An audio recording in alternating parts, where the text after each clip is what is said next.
Good morning, everyone. Welcome to the fourth day of the International Medical Physics Week 2021. We will be talking on the medical physics research collaboration. I'm your first speaker. My name is Dr. Jeannie Wong, and I'm from the Department of Biomedical Imaging, Faculty of Medicine. I'll be speaking on medical physics research opportunities and challenges from the public university's perspective. What is research?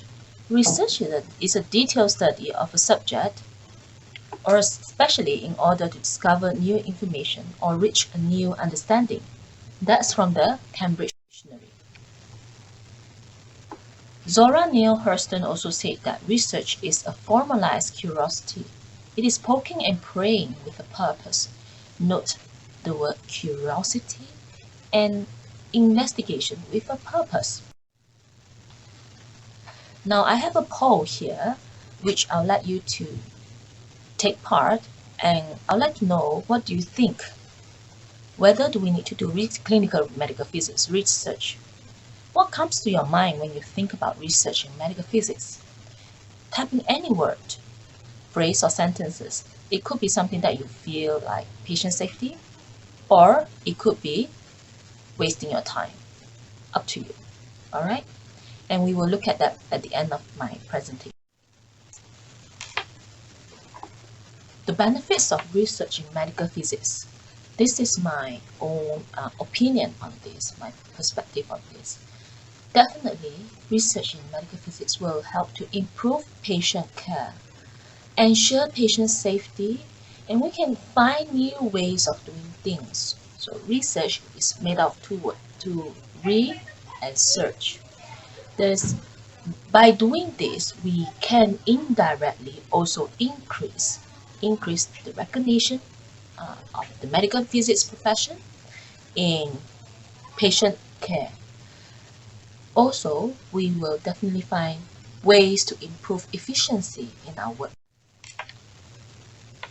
I decided to use the SWOT analysis to talk about opportunities and challenges that we face. So strength, weakness, opportunities, and threats. So strength in education, universities, education and training are basically our core business. So that's our strength. So when we do research, we need to know how to do research. So research training, resources, network, state-of-the-art technologies, the availabilities of these technologies, and the wide range of expertise that we have in the university. These are the strengths, and I will elaborate on that later. As for weakness, for non-hospital based university, there may be a lack of clinical insights in the research that they do. Also, limited access to clinical data. Data sharing across institutions is not easy. We talk about privacy, data privacy, and all that. Patient confidentiality. Research that does not lead to clinical relevance, and I believe this has been raised by some of the attendees in the previous session. Academic medical physicists that lacks clinical experience may not be able to carry out, may not be doing research that are very clinically relevant. In terms of opportunities, I see a lot of opportunities just by us having this Allied Health Profession Act that is being put in place. There is certainly a need of education and training of the medical physics in terms of the education, harmonization of it, and the current need for qualification-based registration. Future, we may be able to contribute to, I believe we will be able to contribute to competency-based certification as well. Because as you may be aware, if you look at the international scene, medical physicists in overseas countries, the clinical medical physicists are actively contributing in research, not just the academic medical physicists.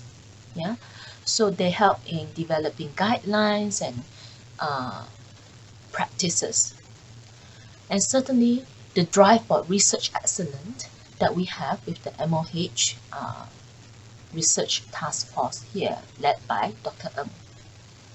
In terms of threats, I see that there is a trend of research towards AI-based studies, clinical application with more AI application and automation.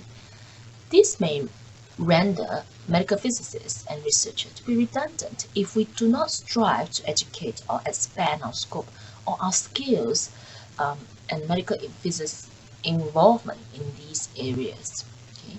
Another threat that I see is that the inability to retain or expand students and expertise, because we train our students but we are unable to keep them because public universities are very dependent on the government position, the JPA position. So we are not at liberty like the private sector to just employ anyone that we think would be good to contribute to the expert areas. And certainly lack of money, lack of research grant, the austerity economies, the mindset of do more with less, because with COVID-19, economies are not doing well worldwide. So there is this push towards doing more with less.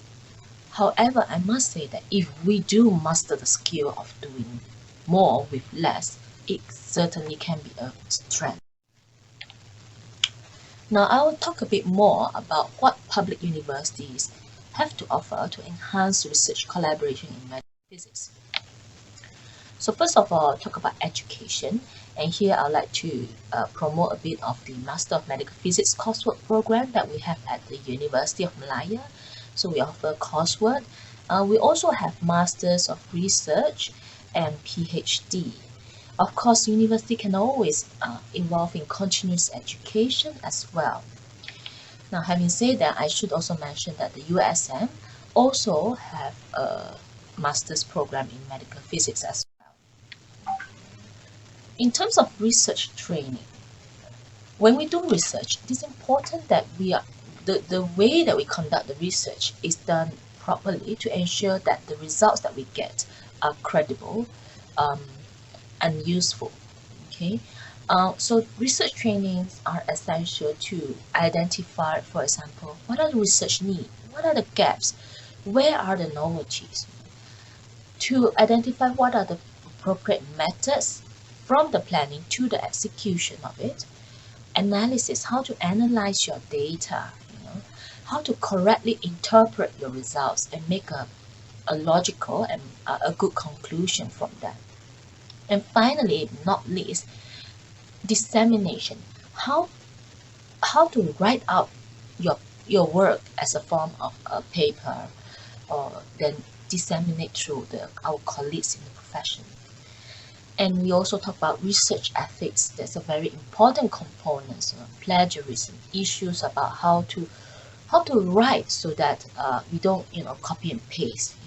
That's a very, very big issue in the research and publication area.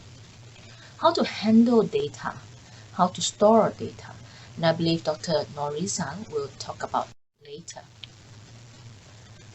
Research cycle. You can see that this is a research cycle from method, designing method, to data sample, data analysis, interpretation, and dissemination.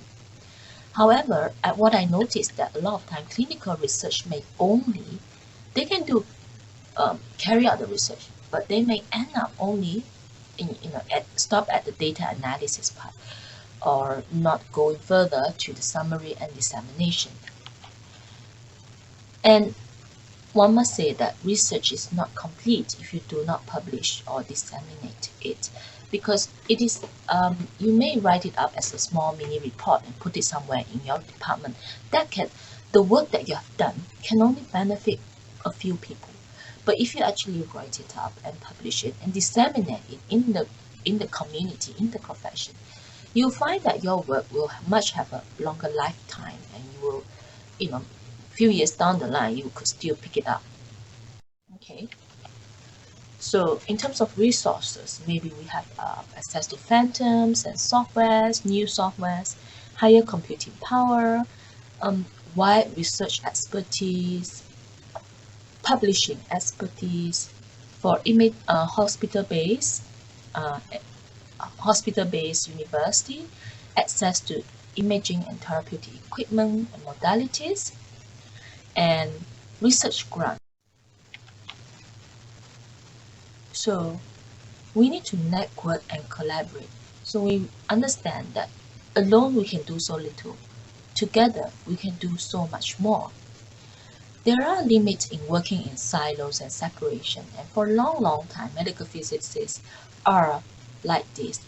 And we do need to step out of our silos. We need to work with our clinicians, talk to them, talk to our fellow allied health profession, radiographers, radiotherapists, and try to work together to collaborate in research, not just within the institution, but also across international borders as well.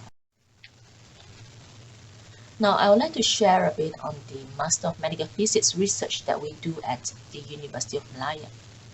So from our master's course, there's a big proportion, 74% is involved in diagnostic imaging research, 21% in RT, and 5% in nuclear medicine. This distribution is because of the expertise that we have in the lecturer or the faculty. And if we go by subfield and modalities, we actually have a variety of modalities that we explore.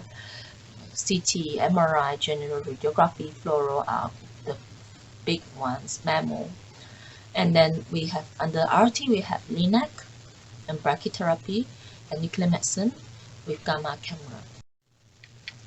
In terms of research area, the main focus of our research are in dosimetry, radiation dosimetry, image quality, and quite a big portion on image processing and safety and protection. And of course, there's a myriad of other small research areas. As for PhD and Master by research, there tends to be longer time and there tends to be more interdisciplinary. So I'd like to highlight here a poster here by our PhD student, Umi Nabila, who happens to be our host for the Zoom for the whole week. And her research has recently been highlighted because she has won the Early Career Medical Physicist Scholarship Award by the Winter Institute of Medical Physics meeting. And the Star had recently announced this in the paper. Now I'd like to leave you with this medical physics research that we have in UM.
And so that's the video. And now this just at the beginning, we have started a poll on what do you think of doing research in clinical medical physics. Do you think we should do it, and what's your thoughts on it?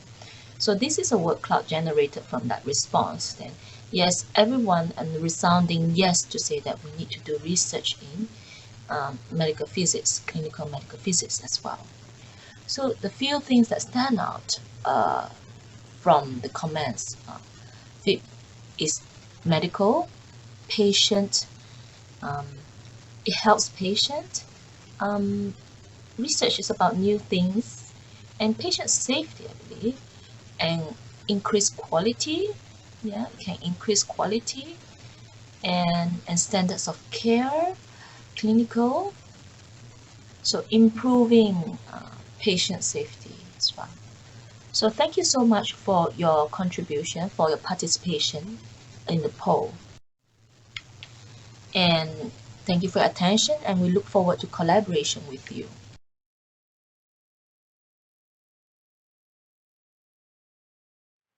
Hello, good morning everyone. My name is Chai Hong from Taylor's University, Malaysia. Happy International Medical Physics Week. First of all, I'd like to thank the organizer for inviting me to share my view in this meaningful webinar. The title of my talk today is Medical Physics Research Opportunities and Challenges from a private university perspective. Before I start, please allow me to introduce to you Taylor's University.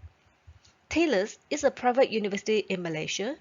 It is currently ranked the #1 private university in Malaysia as well as in the Southeast Asia.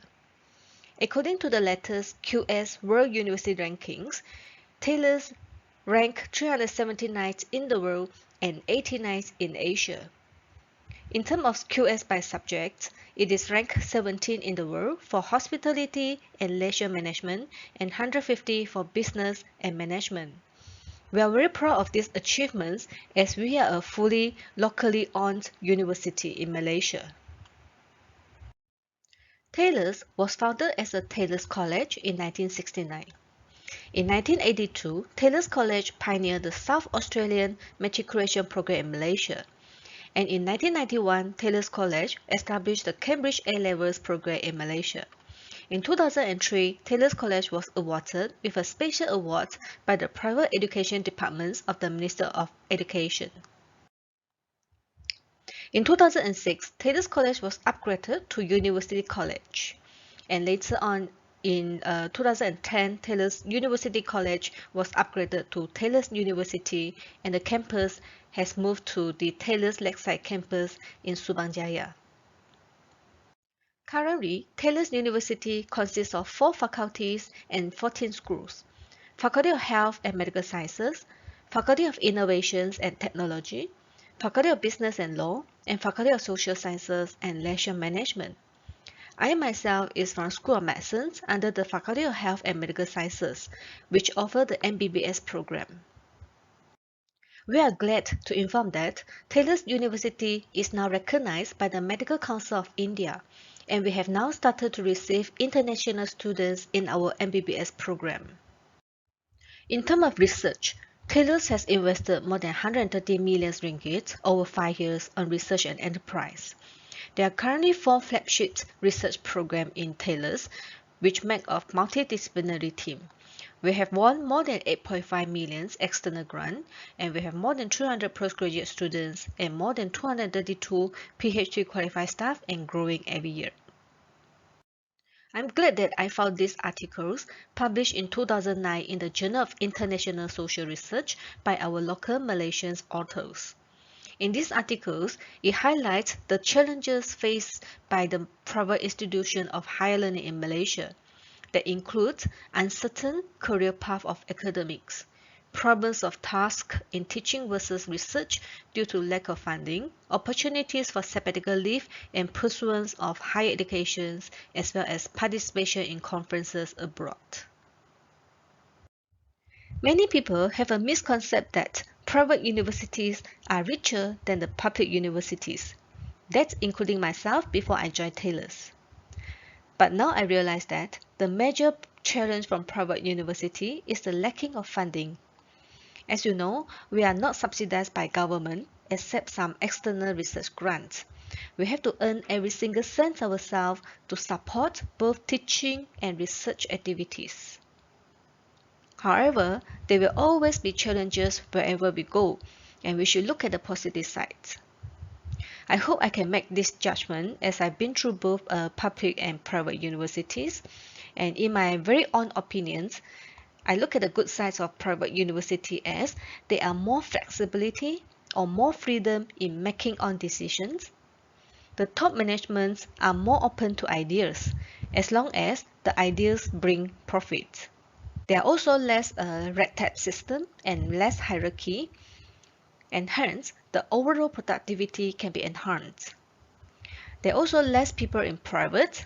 Less people means less politics. I would like to share with you these core values practiced by Taylor's University, which I myself feel very much inspired. It's known as recipe. R stands for respecting and caring for each other, being dedicated to a culture of excellence, openness in communications, acting with integrity, being passionate in what we do, and creating enjoyable environments. I'm happy to say that I'm seeing these values being appreciated and practiced in our university. Let me put into summary for the advantages of doing research in private universities. First of all, there are centralized research facilities, which I really appreciate a lot. That basically means most of the research laboratories, equipment, or consumables can be shared among faculties or schools. For example, we can access to each laboratories in our campus without going through much hassles or additional charge. There's also centralized research management system where we have a one-stop research support center with full-time staff. And now everything goes online and less paperwork. We have more connections with industry and international collaborators. And as mentioned earlier, autonomy. We have more freedom or flexibility in making our own decision as long as the decision bring benefits to the university. And output-based measurement. I consider this as an advantage. Currently in Taylor's University, we are implementing the flexi working hours where we ourselves determine when and where we want to work. But because every staff knows that our performance is evaluated based on the output, and we'll get back the equivalent incentive in the end of the year, or else we will risk our job. We have more international students in ratio compared to the public universities, and this also brings in more international collaborations. And in the recent years, the Ministry of Higher Education has spearheaded the public-private research network to encourage more collaborations between the public and private sectors so that we can share our resources in a more efficient way. If you ask me how to pursue medical physics research in private university, my advice would be collaboration is the key to success. As encouraged by our Ministry of Higher Education and MOSTI, the private and government sectors must work hand in hand to bring in more productive research and output to the country. For example, in a private university, we don't have a hospital ourselves. Hence, we must work together with either the public university, public or private hospitals, industry partners, international collaborators, as well as the government, so that we can share our resources in terms of manpower, facilities, and even the fundings together. Please bear with me that I'm not intend to showcase my personal achievements here, but I would like to show you how collaboration can bring a greater success. This is my own portfolio for what I have achieved in the past 3 years in a private university. So in the past 3 years, I've secured 2 industry-sponsored grants by an international sponsor that sum up to more than R1 million Malaysia. I still have 3 active international collaborators from Australia, Singapore, and United Kingdom, where we share some of our research funding and facilities together. I secured 1 FRGS grant as a collaboration between Taylor's, and Malaysian Nuclear Agency. I also involved as a core researcher in a PRGS grant led by a researcher and collaboration between Taylor's, and UPM. Also involved in another UMRG grant led by and another FRGS grant as a collaboration between USM, Taylor's, and And recently, we have secured a MOH research grant as a collaboration project between MOH, Taylor's, and an institute in Singapore. And due to all these research grants and support, I'm currently supervising 4 PhD students, 2 master students, and 1 postdoc. I published 35 journal papers and secured 1 patent in the past 3 years. And this is an example for a collaboration between Taylor's and in a phase 1 clinical trial.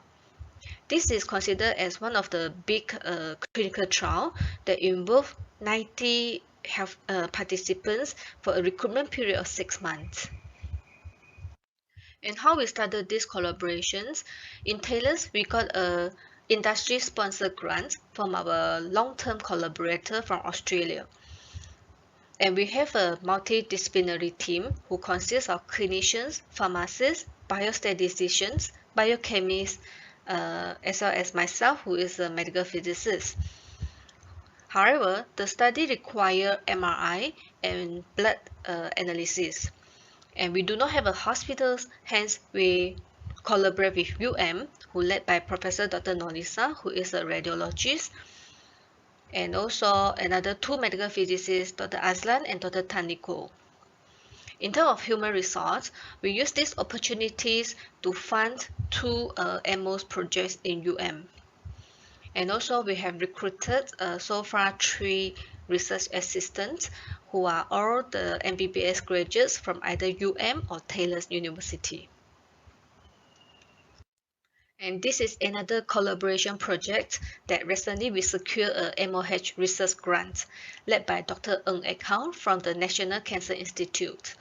Our team consists of clinicians, endocrinologists, radiologists, medical physicists, biomedical engineer, and an AI expert from Singapore. This is a typical process when we pursue a medical physics research. First of all, we need to draft a research proposal. This is usually done by the PI or the core PI. It can take a few days up to several months, depending on the scope of the study. Then we need to start looking for research collaborators or to form the research team. Once the topic is identified, we can proceed to apply for grants and ethics approval. I highlighted ethics approval here because many have made the mistake that they only apply the medical ethics after they got the grant. And you know that the process to get the ethics approval may take 2 to 3 months time. And we don't want to waste this period of time, so it is advisable to apply for medical ethics as early as possible. And once you got the grant and everything is finalized, it is advisable to sign up an MOU or MOA or research agreement between the collaboration parties so that we get a mutual understanding and to avoid any conflict of interest in the future. And after that, we can execute the project. During execution, we might need to recruit a research assistant or graduate research assistant. It is always encouraged to recruit a GRA so that we can better utilize the money to support postgraduate students. Then followed by data collection, data analysis, and publications. So your study, your project is not completed until you publish your results. And finally, we might need to submit a report to the sponsor or the funder. And don't just stop there. If your research output is novel or has values, please consider to apply for patents or commercialization. And in my personal opinions, the key factors that determine a success of a project is the monitoring. So it is the responsibility of the PI to monitor the overall progress of the research and make sure that the milestones are strictly followed. Finally, this is my last slide. We should all rise together, or else we may fall together. Thank you very much for attention.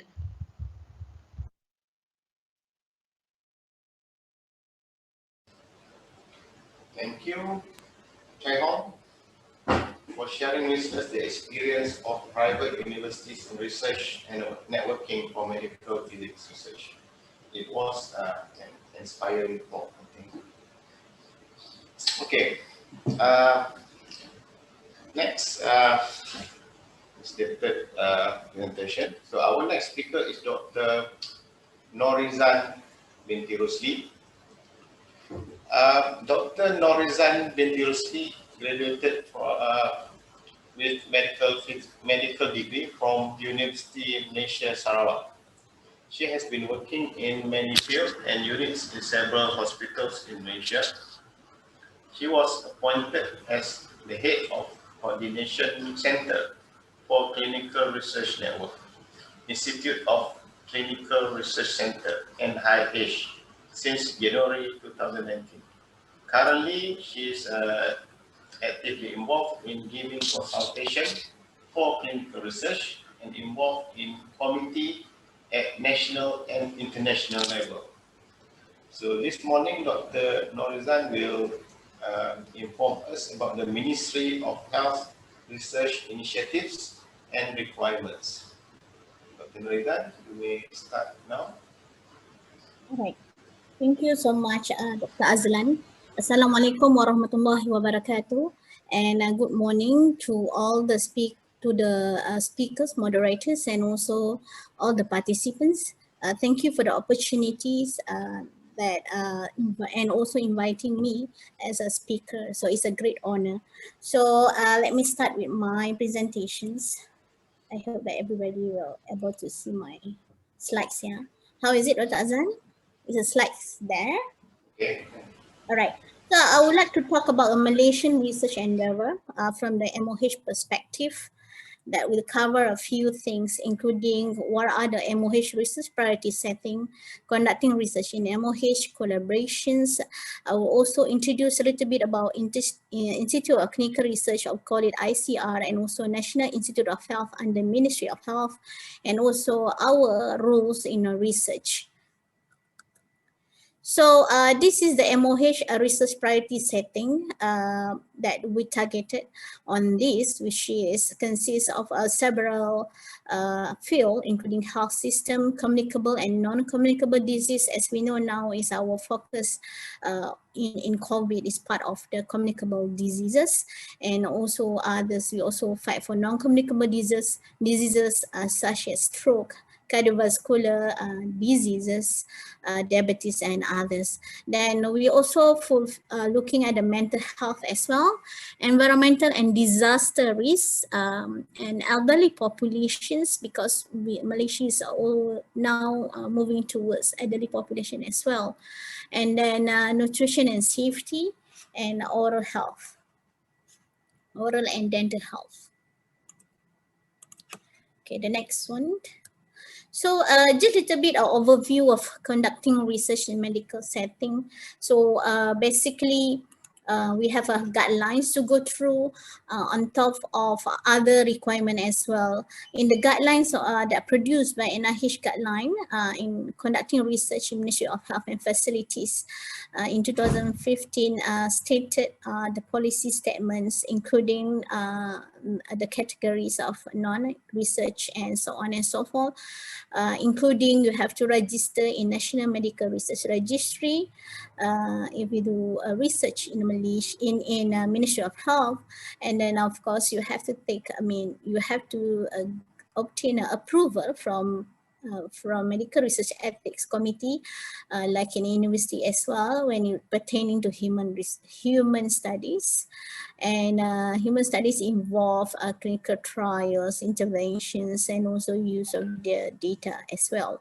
And other than that, and I would like to highlight several things, which is those who are undertaking collaborative research where party external to the MOH is involved require formal letter of agreement, or we call it research agreement, between the MOH institution and divisions and the external party, as also mentioned by the previous speaker. Of course, there are other requirements, including regulatory requirements. So the NIH guideline cut across from starting from the research registrations and up to the publication and presentations. So any data that use from Ministry of Health, or you want to publish, or also you want to present, have to obtain a DG, a Director General of Health approval as well. So moving forward, it's just that to give you some clarity on the process. So if you're involved in hospital, health clinic, or even in any research institute in Ministry of Health, you have to plan a research, submit research. I think all of you are familiar with it. It's just a recap for some of you. Research registrations I mentioned before.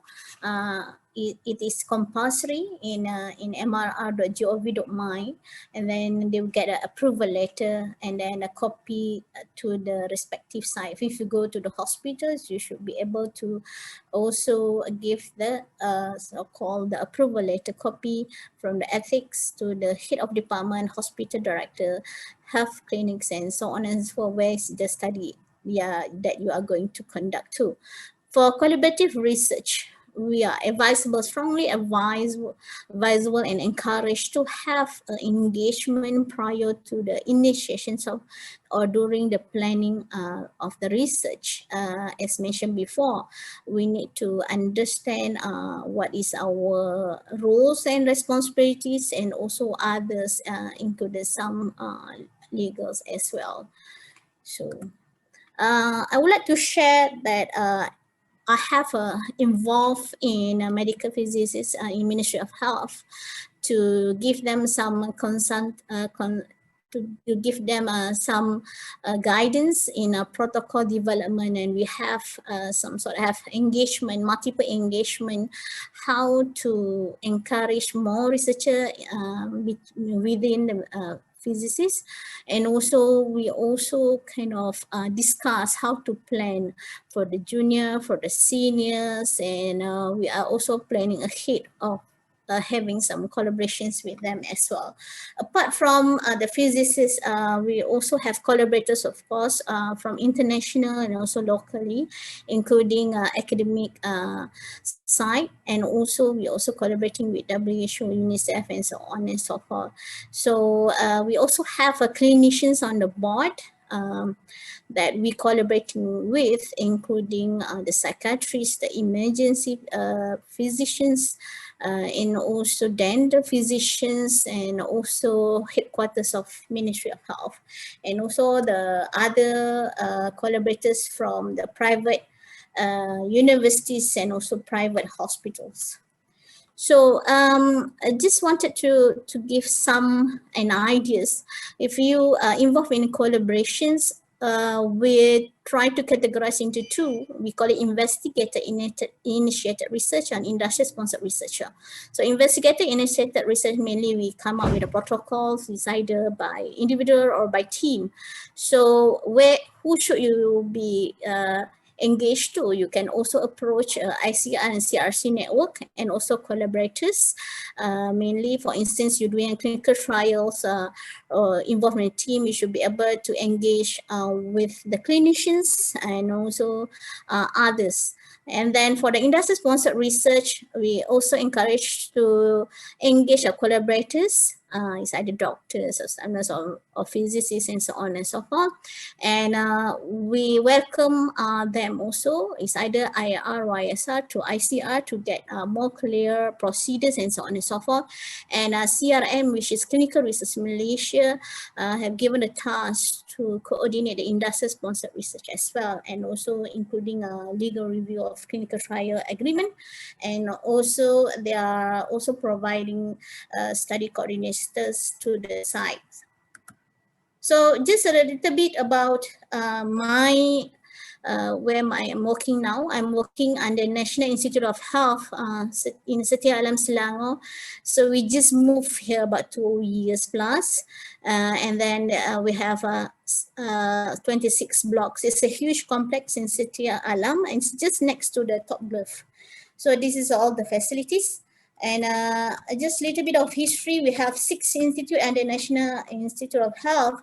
And I call it the eldest will be Institute of Medical Research. Is quite now significance, and then well known instead of in COVID now. Then we have Institute for Public Health Research, CRC, I would call it Institute for Clinical Research, Institute of Health Management, Health System, and also Behavior. So the NIH ideas have been officially launched in August 2020. So our main task is looking on research consultation, training, and management. So each of the institute have their focused research. However, we also have collaborations between each other, and with a team, we strengthen our capacities in research as well. So this is the network of Institute for Clinical Research. We not only based in headquarters, Setia Alam, we also have 36 network in a CRC, correct, network of Clinical Research Center, which is I'm the head of coordinating center, so I'm actually in charge of 36 network in terms of all, including research, training, consultation, and management. And all of our heads is basically a specialist, and then they're also specialists in different so-called fields, cardiologists, nephrologists, and so on and so forth. So our mission is to improve patients' health through ethical and quality clinical research. So this is across of our Institute of Clinical Research headquarters in Setia Alam. So we have basically 4 centers and 1 unit. So we see here clinical care outcome, we have epidemiology, CCTs, we have bioavailability and bioequivalence center in Hospital Ampang. And then this is the center that I headed on. And then we have 36 hospitals, and we have Digital Health Research Innovation Unit just recently developed. And this is our network of 36 CRCs in major hospitals, and in each of the state, they have at least 1 CRCs. So our focus, research focus with clinical trials, as stated here, bioavailability, and so on and so forth. And also we also focus on national facility surveys, enhanced public primary and care. Now is emerging research, which is digital health, including robotics, apps, and Internet of Medical Things as well. So we also focus on specific cardiovascular, stroke, infectious disease, and other diseases. So mainly we look into cardiovascular, cancer, even dengue, and also stroke, and also other related. So from my unit, I'm focused on evidence-based medicine in clinical research, scoping review, systematic review. We look into the gaps of certain sites. Previously, we have been invited to give some gaps doing the scoping review for the elderly, and then we involve in vulnerable, and also quality and policy-based in clinical research. So basically, this is a roles of ICR. We cover quite a range of services, including promoting research, facilitating a research poster conference, and also organize regular research consultation clinic, and a speaker. And also our network involved in hospital research review committee and secretariat for minimal risk research. So further details you may kindly approach and also go to our website. As stated here, if you see here, we have a list of workshops organized by ICR and also CRC network.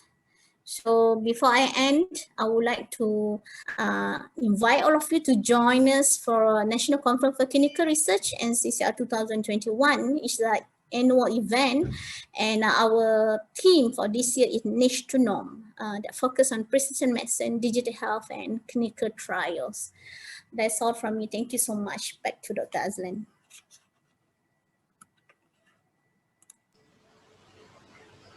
Thank you, Dr. Norizan, for a very interesting and informative talks about an MOH research initiative and requirement.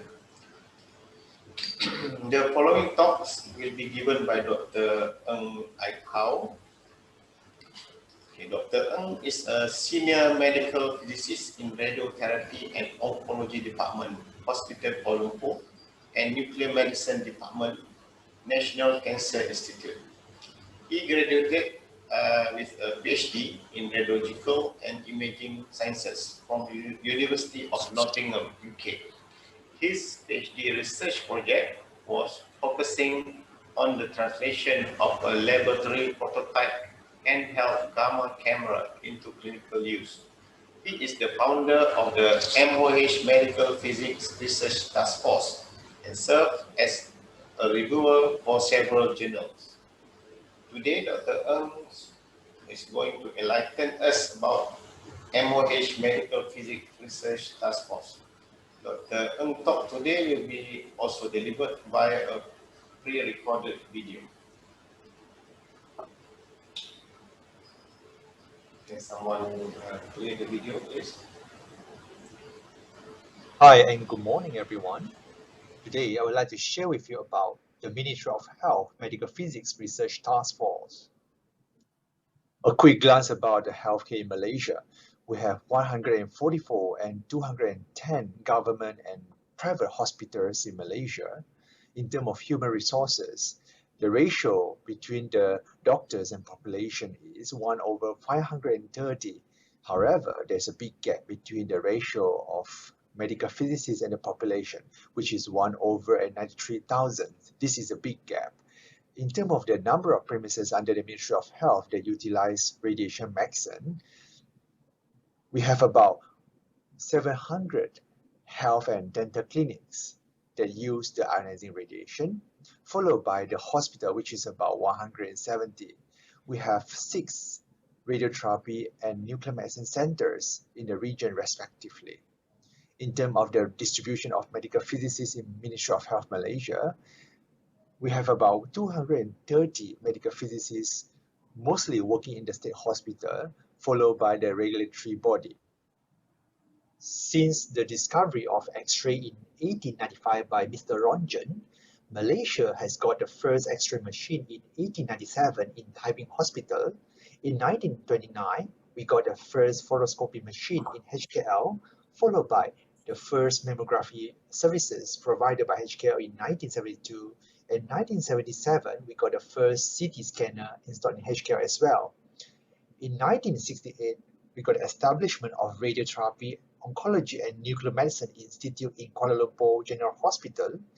And in 1974, a few medical physicist posts were created at Engineering Services, Ministry of Health, where medical physicists play a major role in enforcing Radioactive Substance Act 1960 and later superseded by Atomic Energy and Licensing Act 1984, which is Act 304.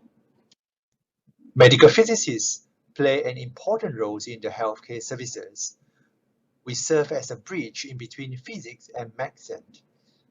In the Ministry of Health setting, some of us are working in the clinicals, such as in the Radiotherapy and Oncology Department, Diagnostic Radiology Department, as well as Nuclear Medicine Department. Some of us are working in the regulatory bodies, such as Medical Radiation Surveillance Divisions, to control the use of ionizing radiation, Medical Device Authority to control the use of the medical device. Some of us are providing technical advices, such as radiation safety, security and safeguard. And the research activities is not the core business. As we all know, through research, it can improve the quality of the services and enhance patient safety. We're in the era of Industry Revolution 4.0, where most of the complicated medical procedure can be solved through AI and other smart technologies. We believe through research work, it can improve individuals' competencies. Brief introductions about the formations of the task force. It was formed early 2019 with 22 volunteers members nationwide. The aim of this task force are to promote and cultivate research cultures among medical physicists in the Ministry of Health. As we are a newly established platform without any financial support, we communicate through online platforms. During the early establishment of the task force, we were focusing on the materialized the roles and functions of the task force at the national level. We have created 4 subgroups. For promotion subgroup, they were looking into the mechanism, incentive and support, as well as networking with other stakeholders to promote more research activities. For research support group, they were looking into the research methodology, statistics, as well as funding grants opportunities. For research requirement, they were looking into the National Medical Research Registry, publication, presentation, as well as ethics requirements. For research activities and database, they were creating a national research database as well as keep track on the research activities. We were fortunate to have 4 key leaders in the field to be our advisors. And for the new batch of the volunteers in this research task force, we were just newly appointed by the ministry. And next we will have the first meetings. We did a SWOT analysis. The strengths are multidisciplinary facilities where we have radiotherapy, nuclear medicine, and radiology departments. We have a large patient pool where this is essential for any clinical trial, and we have a hospital level research support. How about weaknesses? Busy in clinical work, and research is the core business. Some center might have lack of research culture, where some individual might limited exposure and collaborations, as well as financial and moral support. In terms of opportunities, good connectivity with other stakeholders, having good and effective national and hospital level research support, and more medical technologies is coming to the market where this will be a good platform to translate into clinical practice. What are the traits? Staff placement. Staff placement during promotions to other fields. Some individual might have a negative mindset or internal obstructions. Privatization of the services. We believe that through this task force, it can encourage multidisciplinary collaborations within the healthcare institutions, where medical physicists can step out of the box to collaborate with other medical practitioners, allied health professionals, as well as administrators to work together. We also believe that through this task force, it can bridge multiple national institutions and work hand in hand in research with the same goals to achieve a better healthcare services. This is a proposed collaborative framework on how the task force can serve as a platform to identify multi-platform collaboration.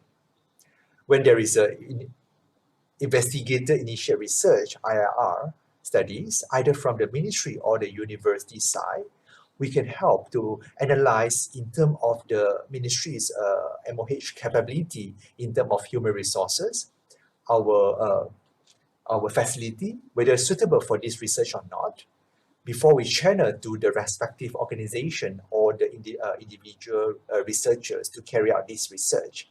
We also can coordinate or facilitate in terms of the to seek the agreement between the both parties in terms of the memorandum of understanding and agreements, and also to facilitate in terms of to comply with the research requirements such as MMRR or the ethical approval before we can facilitate in terms of the data collections, data analysis or publications to take place. The same thing goes to the industrial sponsored research ISR, and we can facilitate along the process. For the training course, we also can act as a facilitator for both parties to get the mutual agreements in terms of the supply and demands, what the other party can supply and what the research needs by our part. So we also can help in terms of planning and preparation of the courses before any training activity take place. So far, we have outreached the medical physicists and other professionals through scientific meetings, conferences, and online platforms. We're also seeking national support from national authorities, as well as providing support to the medical physicists through workshop, training, coaching, and mentoring. We're also working hand in hand with the national administrator to seek understanding and consensus in terms of research requirements.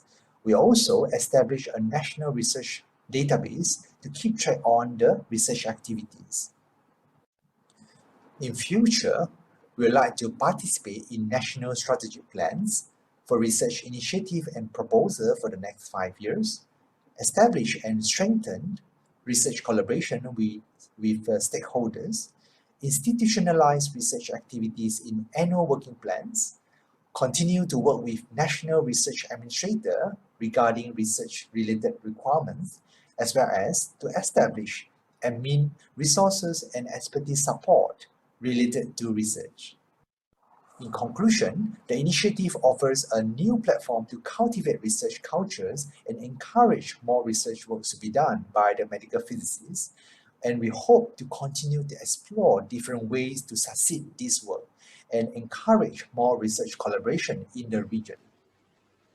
Thank you very much. Thank you, Ai Hao, for a great and very informative talk delivered.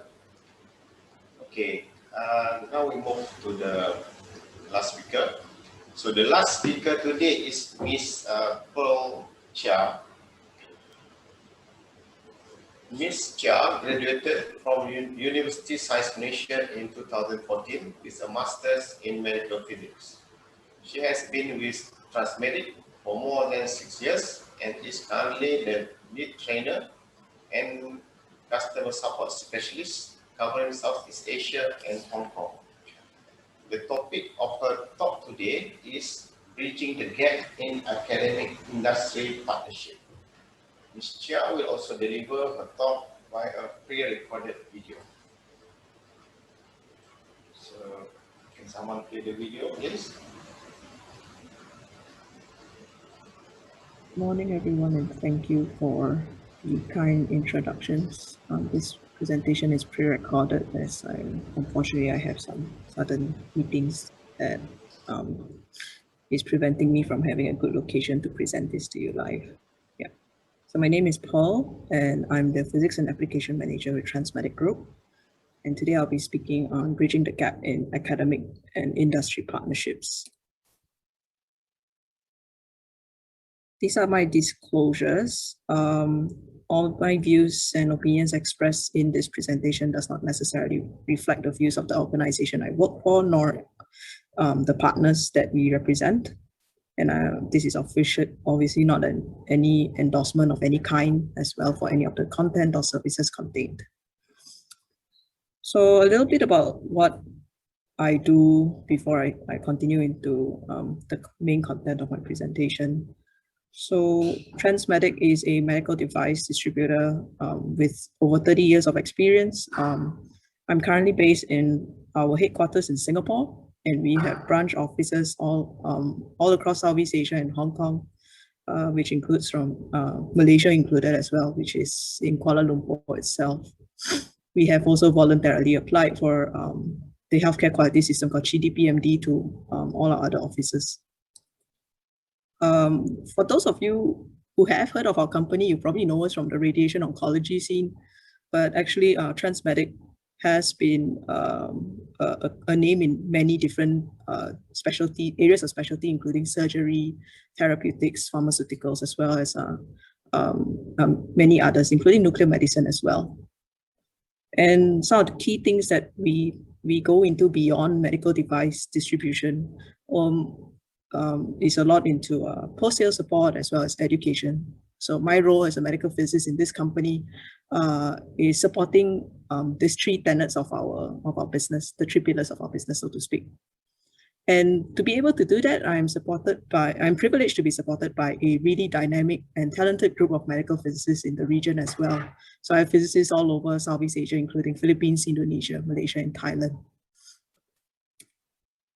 So before I talk about how we want to bridge the gap, I think there's a need to understand the academic and industry relationship. So let's look at some of the objectives for some of these relationships.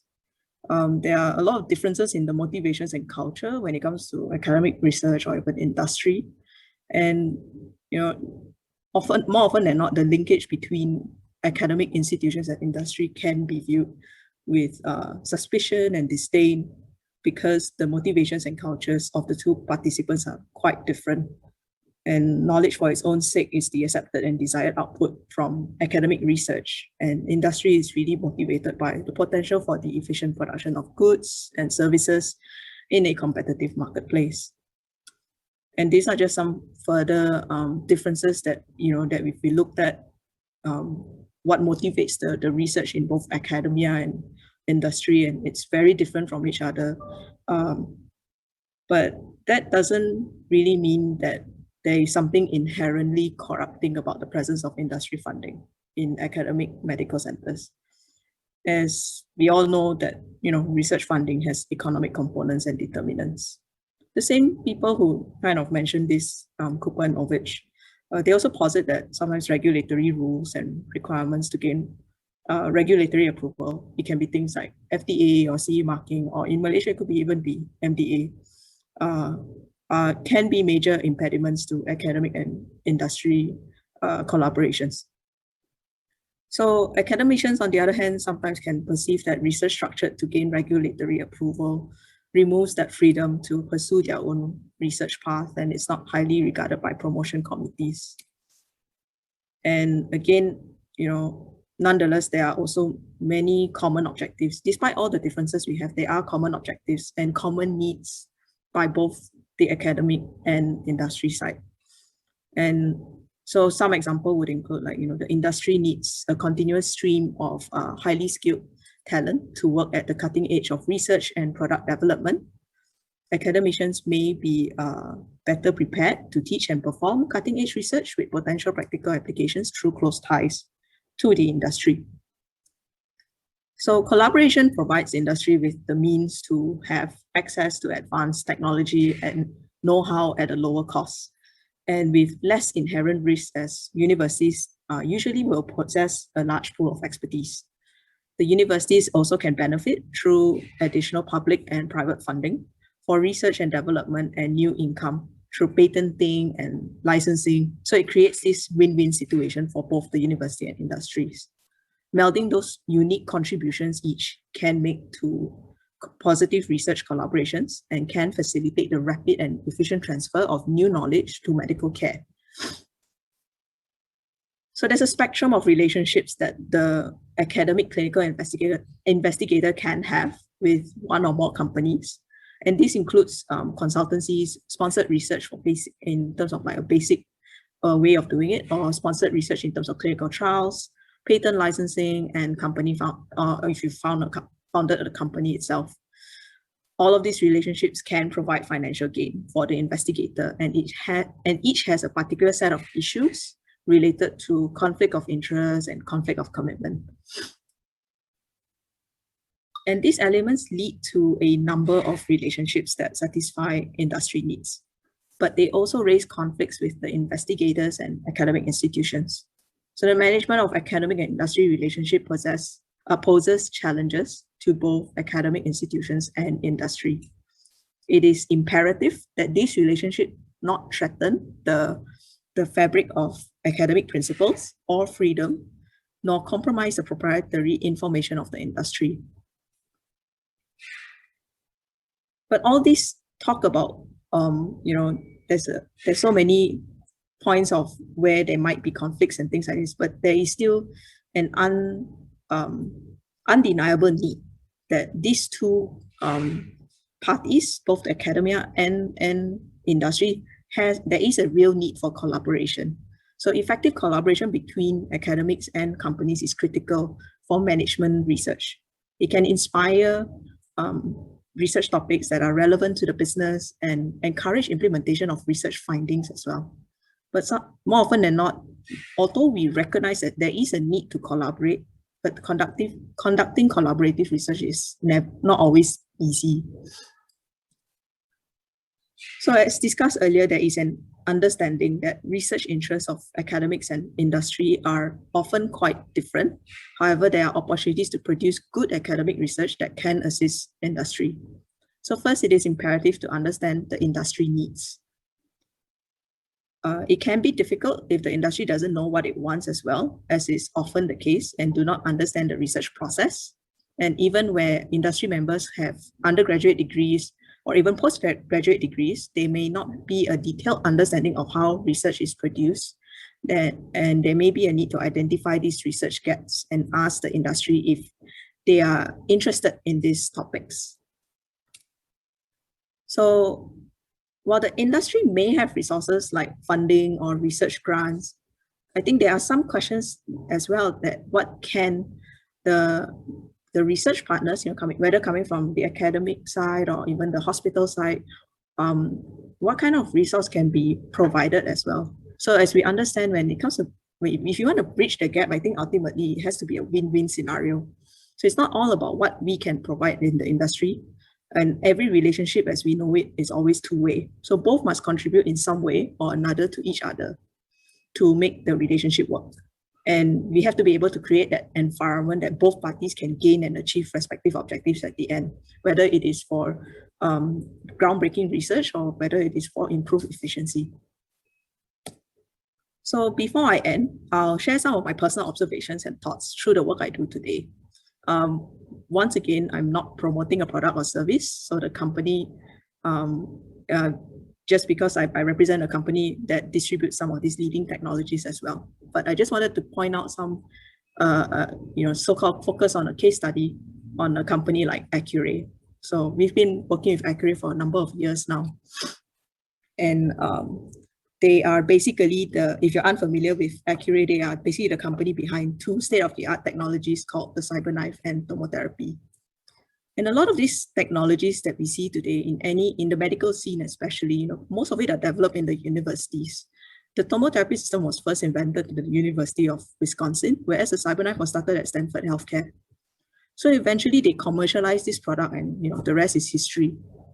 So I started working for Transmedic since 2014, and at that point in time, there were improvements made to both technologies, but personally for me, it wasn't huge until recently in the last few years.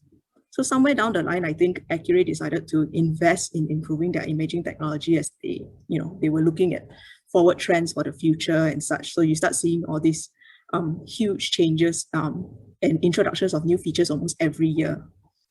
And it might seem that yes, Accuray has very strong R&D and in their industry, but the thing is, to get here, it also requires strategic partnerships.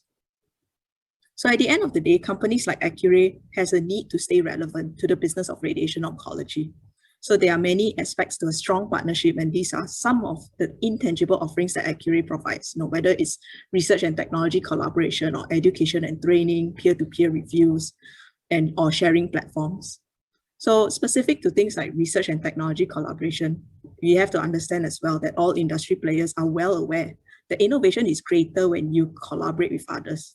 So this means other companies who have expertise in other areas that maybe, in this case of example, Accuray may not provide, and especially for customers as well who understand the patient and clinical needs better than anyone. So there has to be a way to be able to collaborate.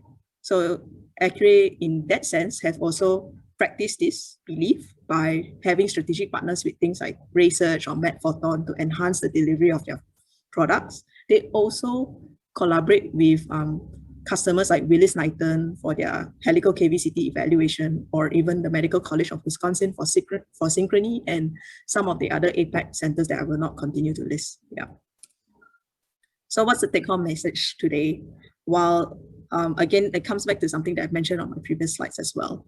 So while the industry may have the resources like funding or research grant, ultimately we have if you would like to seek this funding, you also have to think about what can you offer to the industry and what kind of impact that you believe that you would see change through your research.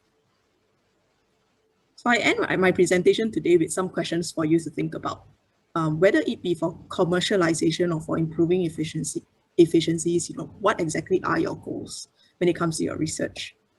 And ultimately, how can we establish a research agenda that can satisfy both the industry needs and also the academic requirements? So with that, thank you, everyone. Okay, thank you, Ms. Jia. It was a pleasure to hear you talk. Now, let's move on to the second part of this webinar, which is the Q&A session. As I already mentioned, if you have any question to ask the speakers, or would like to share your thoughts about the topics that we have discussed, you may do so by typing them in the Q&A section of this Zoom web page. Alternatively, you may also click the raise your hand button. The organizer will allow you to speak and ask questions. I'm sure the speakers are glad to answer any question from the attendees.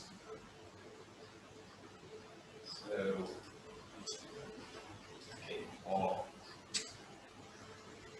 to start, maybe I would like to ask Dr. Jenny Wong first question first. Dr. Jenny, what are the key components to make sure a successful research collaboration which involve different organizations, for example, different departments, universities, or MOH, public and private sectors? What are the key components to make sure that can make the research collaboration successful? Thank you, Dr. Aslan. To be really, really blunt, I would say grant, research money. You have no money, it's very difficult to do research, difficult to sponsor students to do things, and I mean, that would be the first thing that comes to mind. But on the other hand, what Ms. Per Chair and Dr. Chai Hong has mentioned is very true, that a lot of times we also need to be very clear on what we wanted to do, what's your goal, and be open to offer things as a, collaborate means, I put in something, you put in something. It's not always saying that, what can you do for me or something like that. So that's my point of view. Yeah. And I really like Ms. Chia's presentation as well. Like, I think she has really said it very clear that industry does have a role to play, but there are certainly different goals. Different, how to say, interests, if we say academic versus hospital versus industry. But if we can actually sit down and come to the table and say that we would like to achieve this, develop this product, that might work. So, okay. Thank you. Okay. Thank you for the answer, Dr. Jenny. Okay, the second question maybe for Dr. Chai Hong, I think. Dr. Chai Hong, in research collaboration, sometimes we have a lot of disagreements among the collaborators or researchers because of problems. So how we can avoid the conflicts and disagreements among the researchers? Yeah, thank you, Dr. Azlan, for the questions. I guess conflict is everywhere, either big conflicts or small conflict. I think most importantly, we are all matured. We are mature researchers. We are mature staff, and I think the trick is when we choosing our collaborators. Yeah, we have to know who are our collaborators, and we only choose people who are committed and have shown good track records. And also it's the responsibility of the PI to monitor the progress of the research and also provide regular updates to every members in the team. And as I mentioned earlier in my presentation as well, that I always encourage that MOU or MOA or just now Dr. Noriza mentions a letter of agreement. Yeah, it's very important that we get that right at the beginning. So it's good to sign MOU or MOA before we even commence the study. Yeah, Okay. that's my answer. Yeah, Dr. Azlan. Thank you. Thank you, Dr. Chen. Okay, next I would like to ask Dr. Norizan. Can you explain to us the procedures if we need to have a collaboration with MOH? Is there any specific procedure that we have to follow? Okay, thank you for the question. So I would like to echo on that. Number one is, as mentioned in slides, number one is the best of series of engagement between the collaborators to identify and also to have a written document on as best as research agreement or MOU or letter of agreement to list down all those tasks and responsibilities. Yeah. Number two is after you have made the decisions and consensus, then of course you have to fulfill the requirement in Ministry of Health, as I mentioned before, in under NIH guidelines. You have to register and also get the ethical approval and so on and so forth. And then of course. The most important thing is you have to be responsible in conducting a research. So both parties have to play their roles and they understand what their responsibility since the beginning, in the middle, and even after. So I think that would be my short answer. The rest of it is mainly also I would like to highlight on monitoring your studies and the progress of the studies. And the third one is for the ethical approval, there will be 1 year later. So if you are going to extend the study, you should apply also for ethics for renewal annually. And also you have to also submit the progress of your research. So I will then conclude until the end. Thank you. Okay, we have one question from Dr. Hafiz Zain. So his question is, how do we encourage more collaborations between the universities and public hospitals in a setting where the two are separate entities? At the moment, the approach has been individual effort. So I think this question should be answered by Dr. Ng, I think.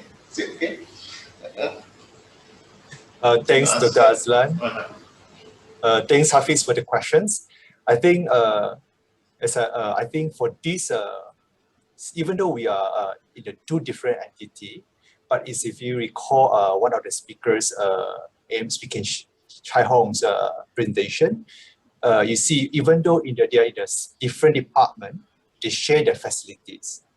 So I think if we have the when the policies enable us to do that, then if we have the same core principles that both of us are working towards to improve the healthcare services, even though we are in the different ministry, different departments, I think the core principles will bring these two teams to work together, either at the departmental level, ministry level, or even at the individual researcher level.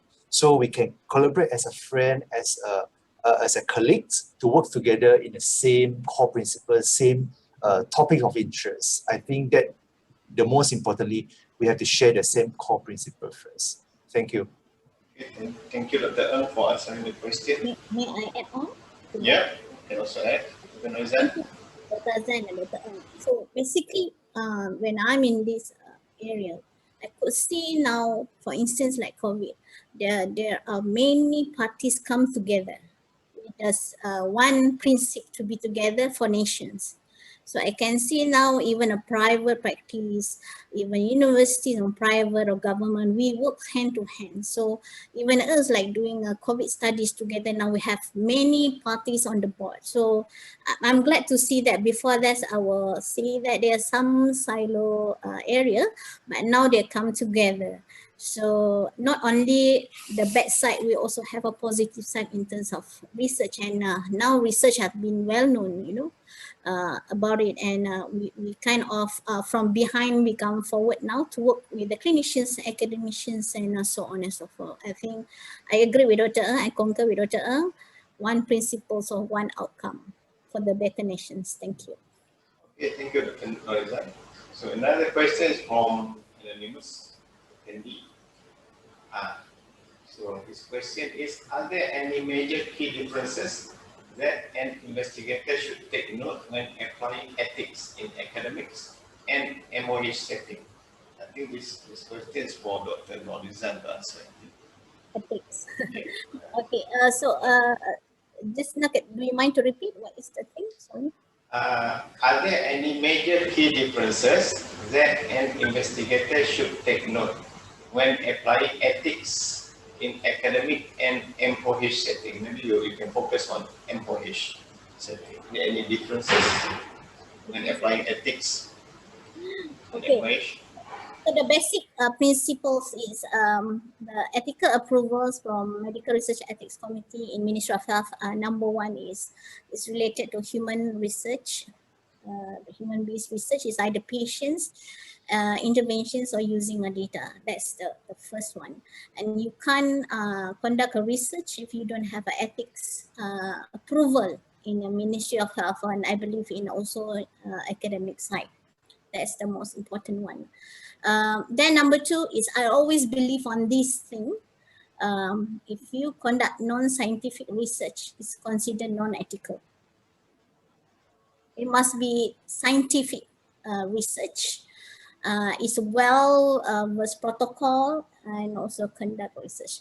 So the differences between, if I am able to tell, number one is in Ministry of Health, we have only one Medical Research Ethics Committee, which are situated in NIH, National Institute of Health. So that's the other difference. And in Malaysia, we have 13 ethics committee, or we call it IRB, Institute Review Board. And then I think that's the most important things as a researcher is you conducting, as I mentioned, scientific research and also ethical research. And ethical research will be looking at many angles. Yeah, you have to have available data on benefit, risk. And also if you touch on vulnerable population, you have extra things to mitigate the plan and so on and so forth. And if I may include, if you involve in children less than 18 years old, you have, despite of getting permissions from the parents, you have to get an assent. In Malaysia, there are guidelines for minor, more than 7 years old up to nearly 18 years old. You actually have to get an assent from the children itself or adolescent itself. So if I'm okay with that answer, thank you. Is there any more? Dr. Noriza? Sorry. Can I add on? Yeah. Okay, Jenny, sure. So I think what Dr. Noriza said is quite clear on some of the ethics. I just wanted to add on my experience with ethics application, and there's also good clinical practice courses that you can actually take to learn about what are the good clinical practice, what are the ethical research and things like that. And what also there are different ethics. Some are medical research ethics, some are research ethics. So for example, and there are many, for example, a research ethics can be applied under a university ethics approval board. But for example, has its research ethics, and the hospital side, like Dr. Noriza mentioned, MOH has theirs. UMMC has theirs, Medical Ethics Reviewer Board as well. So if your research touch upon clinical practice, patient, clinicians, you need to go to the medical ethics one, the one that is linked with hospital. If your research are sort of like survey, doesn't involve clinical patient, but it could be, I mean, you know, maybe medical physicists, but not in related with the work, but in other aspects, it may be able to go through a university which is which look at the research ethics side. So they are different, just to highlight the different boards that you actually go to, and all of them function as a committee that look at your proposal and say that, are your work doing any harm? Are you, especially about the vulnerable community, like, or is your work going to, how are you going to deal with your research data? How are you going to handle your data, the data privacy? So are you collecting personal information? Because now we are very big on data privacy. How are you going to use those information? Who's going to see them? All this. So they oversee this kind of thing. And I'm talking about the vulnerable community. So for example, say COVID-19. If you're doing a research in COVID-19 and you're going to identify people with COVID-19 exposure before. Maybe it is important to actually make sure that the identity of this patient are not being exposed, because they might be stigmatized if it's been exposed or something like that. So you need to make that clear. So if you're not clear, it's good to talk to those people who are involved in this, for example, Dr. Norizan, or even come into the task force, which we can point you to the right person to talk to about what type of ethics or where to apply for. Yeah, that's from my point. Okay, Dr. Norizan, can you clarify more about the types of research which require ethics approval from MOH? For example, if let's say you want to do survey, for example, which involve equipment or procedures in MOH, do we need to apply for an ethics for that? So thank you so much. So I would like to clarify on ethical application is based on any research conducted pertaining to human subject. So human subject can be two things. One is any intervention in experimental and it's either drugs, medical device, or some of the Number two is human interaction. Interaction is serving. I'm sorry, Dr. Norizan, it's a bit difficult to hear you. Oh, is it? Yeah. For me, clear? Yeah. Okay. Maybe just recap that. Okay. Maybe you can move your microphone closer to you. Oh, okay. Sorry. So, okay, basically, let me clarify. For ethical approval, what is the most important? The basis, the foundation is any research conducted pertaining to human subject. Okay. There are two I would like to explain further. So number one is if there is involvement of any interventions research. For instance, you involve in doing clinical trials, experiment involve drugs, any medical device, or even a behavior change, and so on and so forth. Number one. Number two is involving human subject with the methods of interaction. For instance, you have a survey, questionnaire, in-depth interview, the interviews, and because you need the interactions. And the third one is those involving a data. For instance, you have a set of data, registries, yeah. So it's not like a physical interactions, but you have a data. For instance, you're looking at like Prof saying, goes to the registry of patients with COVID or patients' medical records. Yeah. So in using the data itself. Okay. So that's the principles. In regards to what Prof Jenny is saying about and they have two different methods. One is for those that involve patients in a hospital, which is in the UMMC itself, medical center, and also the itself. So they are quite different. Yeah, for us it's one MREC, but we have 4 different so-called types of review. We have full board, we have expedited, we have exemptions, and we have a minimal risk. So there are screening methods and there are risks that we look into further. If they are high risk, so they go for full board. If a minimal risk like questionnaire and so on and so forth, and it's not sensitive, then go for minimal risk. For instance, like scoping, systematic review, then they go for exemption and so on, and expanded and also expedited. Okay. Hope it clarifies the air. Okay, thank you, Dr. Norizat. Okay, I have one question for Pearl. Okay. Pearl, what are the main issues usually faced by the industries when collaborating with universities?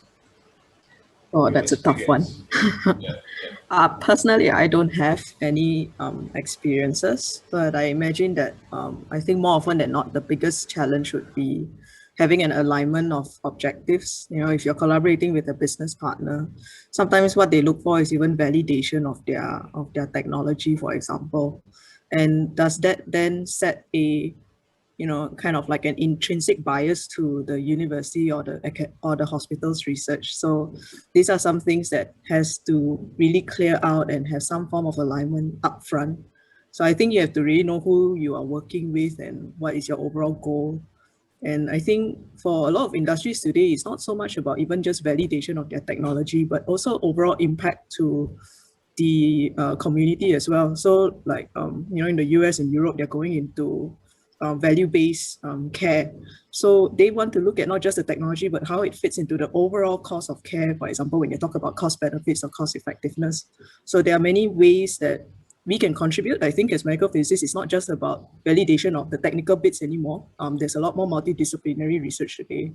Yeah, so I can't really say for sure what exactly is the main issue, but I can say more often than not is when there is a misalignment between the two parties. Yeah. I think there's a question. Thank you, Pearl. I think there's a question in the chat. Do you want me to read it out, Dr. Azlan? Okay. So there is one that's asked, do you agree if most of the research are in the blow on one's own trumpet mode? I totally agree with her as how your research can contribute to the industry and academy. It shall be taken in consideration before choosing the right paper to sponsor or granted. Yeah, so not sure what blow one's own trumpet means. Does it mean like promote your own agenda or yeah?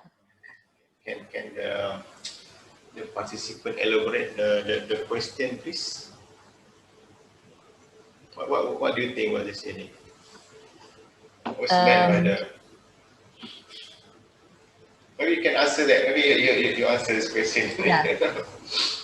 Anyway, like I said, I'm not really sure what the blow one's own trumpet mode, but just guessing that if it is on the line that promoting your own work, maybe. I think research oftentimes depend on the research expertise of the particular researcher, involved. So not everyone cannot, no one can be doing everything and being good at it at the same time. So say if my expertise is in dosimetry, so most of my line of work will be in that area. And if I do get results from there, yes, I will publish that. I will, advertise that, blow my own trumpet probably. But yeah, and certainly, Pearl, what do you think? Okay. I think from the industry side point of view, there's quite a lot of truth that when we pick and choose a research, of course, it has to further an agenda as well.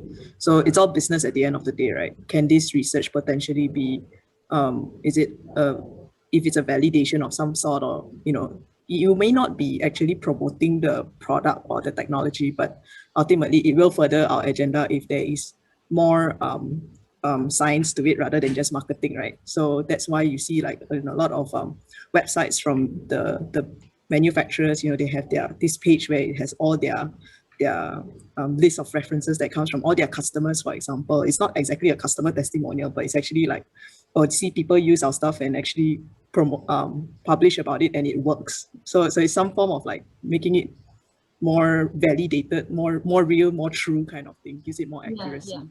yeah. But of course, yes, then it definitely, you have that ethical gray area, I would think. So that's why it comes back again to making the relationship clear. Are they paying you for the research? You know, that kind of thing. Are they, or did But you I think- approach us for the grant? Yeah.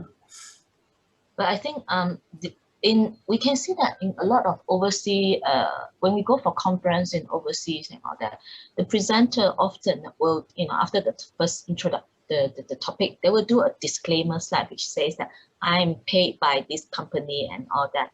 And I think that means that, from what I see, it means that a lot of the research work that we see are actually funded by industry, and you should just make it clear, make that clear upfront when you present your work, when you write out the publication, that you are being paid for this. So it is up to the reader to take it for themselves, whether your work is biased or not. They might, take that word with a pinch of salt, but that's up to them.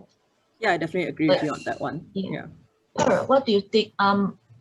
I just wanted to inquire with you, like, with your experience in Transmedic and Qnp, would industry be keen to actually sponsor their staff for doing further study, PhD study,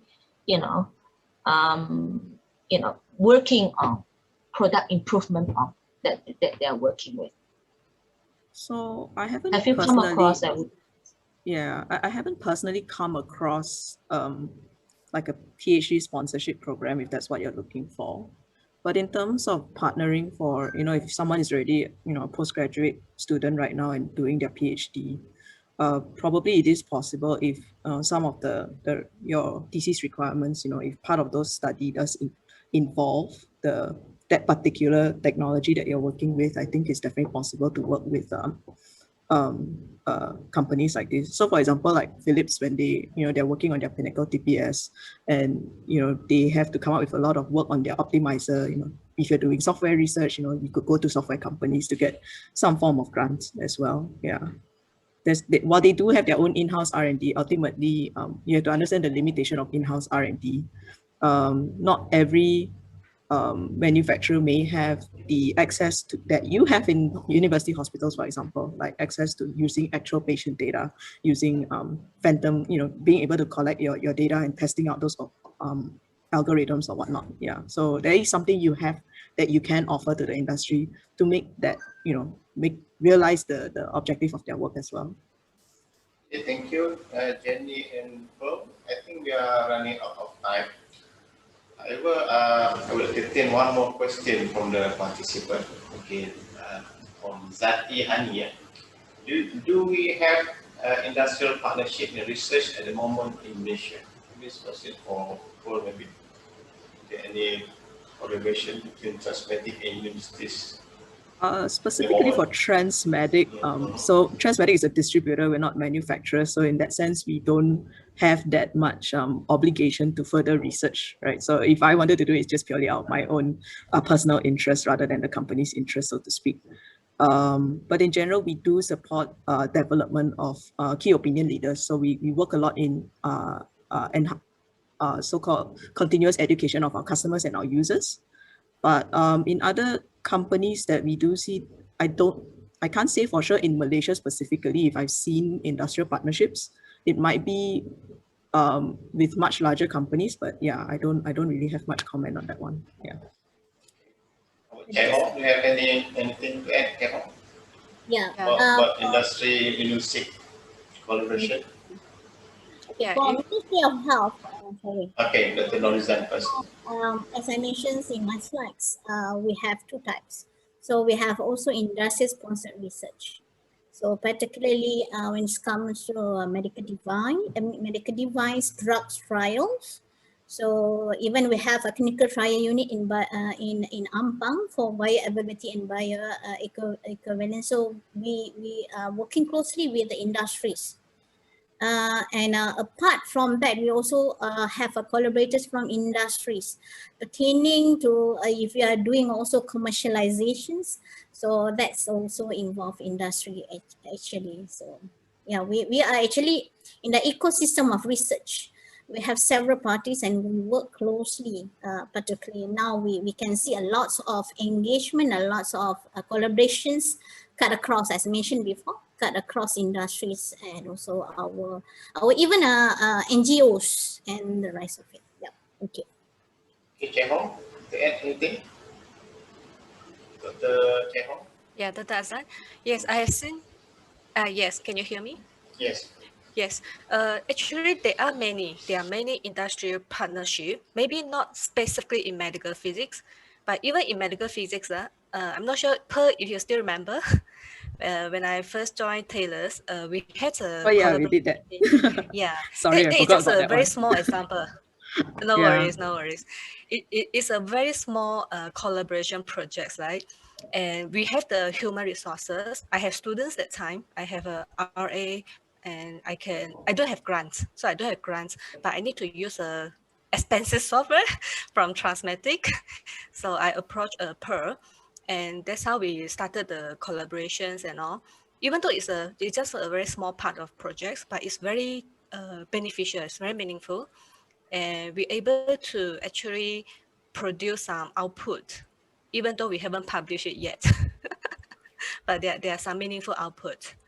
Yeah. If not talking about medical physics, about other fields, actually I can see a lot of collaboration, especially in private universities, because we hardly can get grant from government. So most of the collaboration is towards the industry partners. And I have seen many private big companies, big organizations, they are very much willing to sponsor research if it can bring some put. As you might know that the company can claim for tax reductions, right? If they sponsor like research activities, there are some benefits to the company as well. Okay, thank you for the answers. I think that's... Sorry, I think my internet connection is not stable. I'm not sure. Thank you. Yeah, we hear you. We hear you. Okay, we hear you. Okay, thank you, Dr. Chai Hong. I think that's bring us to the end of our webinar today. So thank you all for your participation in this webinar. For your information, we have more than 100 participants today, which I believe was from Malaysia and also from overseas. So on behalf of the organizer, I sincerely appreciate your interest and attention. I would like to thank our speakers for sharing with us your experience and helping us recognize and appreciate the importance of collaboration in medical physics research. So I believe this webinar will inspire all participants to collaborate more in their research in the future. So I also would like to thank the students and staff who helped to organize and run this webinar. Wassalamualaikum warahmatullahi wabarakatuh. Stay safe and goodbye. Thank you. Thank you. Thank you very much. Thank you, Bye. Dr. Azlan Thank and you. everyone. Bye.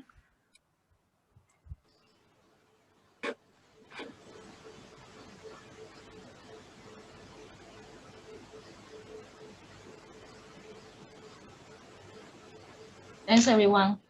Thank you, Chai Hong. Thank you. Thank you, everyone. Thank you, Thank you, Azlan. Azlan. Thank you, Chidi. Okay, thank you. Thank Have a you. good Thank you, day. everyone. See you again. Yeah, see you again. See you. Next year maybe. Okay, can I click the leave button again?